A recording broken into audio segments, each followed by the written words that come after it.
Shanghai is the modern face of fast-changing China. With an ever-growing population, the city enjoys food influence from all over the nation. Spring rolls make a really great starter or a snack, and they're really surprisingly easy to make at home. So today I'm making mixed mushroom spring rolls, and I've got a combination here of both fresh mushrooms as well as some of these Chinese dried mushrooms that include shiitake and a few others. I just need about 10 or 15 minutes to absorb some of that hot water and start plumping up nicely, ready to chop.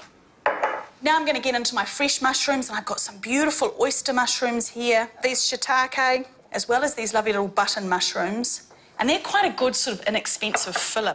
And don't be intimidated by using different types of mushrooms. It's really great to give some of them a go. I've taken the stalks out of these shiitake because they can get a little bit woody. And our final ones here, our lovely little brown button mushrooms. Again, take those stalks out. Mushrooms really reduce down in volume when you cook them, so you want to make sure that you've got plenty.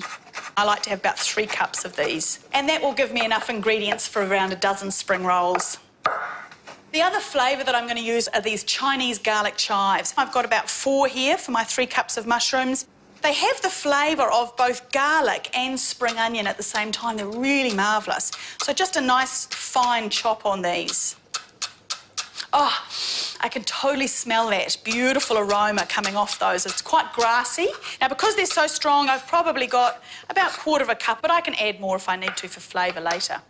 Now, if I just check those dried mushrooms, those have rehydrated really nicely. And now I just need to drain them off.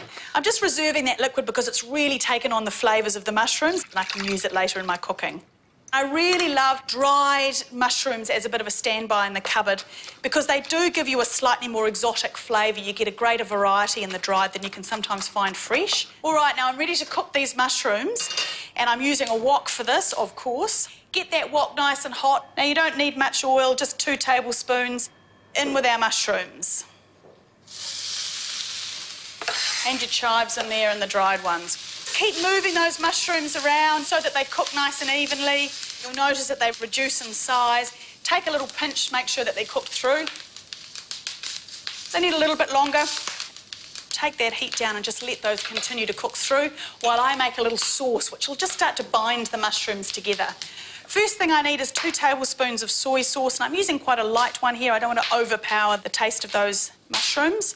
And then also some Chinese rice wine. And this is fantastic as a sweet, sharp alcohol flavour. You could use sherry if you need a substitute, same sort of flavour.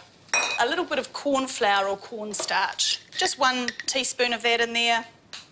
And this little sauce pretty much adds that extra bit of saltiness that you'd like to have in your spring roll. And the last thing I need in there is some of that lovely mushroom stock. A couple of spoonfuls of that in there. Give it a good stir, dissolve that corn flour. And that's ready to go into our pan. And it's quite good just to keep that moving around as you add it as well. The consistency that we're looking for there is that that corn flour and the sauce has bound the mushrooms together, but there's no extra sauce. I love also the glossy sheen that corn flour gives to food. And it's quite a trademark of Chinese food. I often think you've got that beautiful glistening surface. So I just need to have a little taste. This would be the time to add anything if I wanted to. That's great. I've got the hint of the garlic chive in there. It's got just the right saltiness and that soy sauce. You've got the rice wine coming up there and that wonderful mushroom mix, very earthy flavour. So that can now just cool down and I can get myself completely organised to start assembling my spring rolls.